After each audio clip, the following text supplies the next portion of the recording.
obboleessi keenya qaaliin naawwii Oromoo seenaa qalama dahabaan barreeffamtu hojjetin.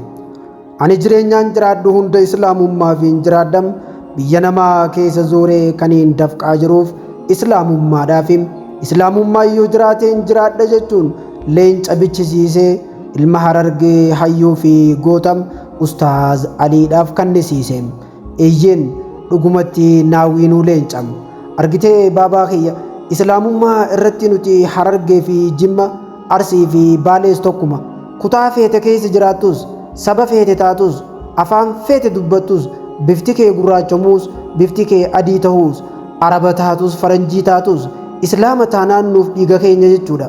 Naawwiin dargaggeessa rizqii halaala barbaaduuf gaaraa fi laga hunda bu'ee dafqee jiraatuudha.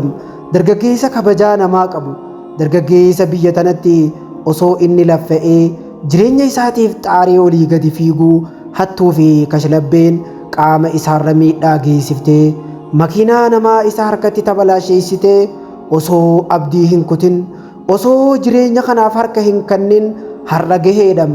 Naawwiin dargaggeessa quraana bituun hawaasa islaamaatiif hiraa tureedha. Naawwiin gandi isaas islaamummaadha.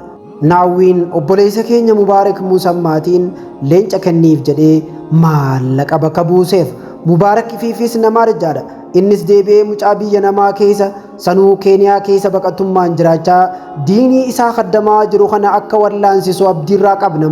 Ustaaz Aliin nama jabaa lafti Harargee biqilchiteedha.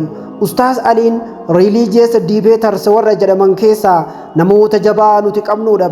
Ani akkanumatti Aliin nama jabaadha jee isinitti dubbachaa jiru yeroo inni paastaroota dafqisiisu jala taa'een dhaggeeffachaa oola.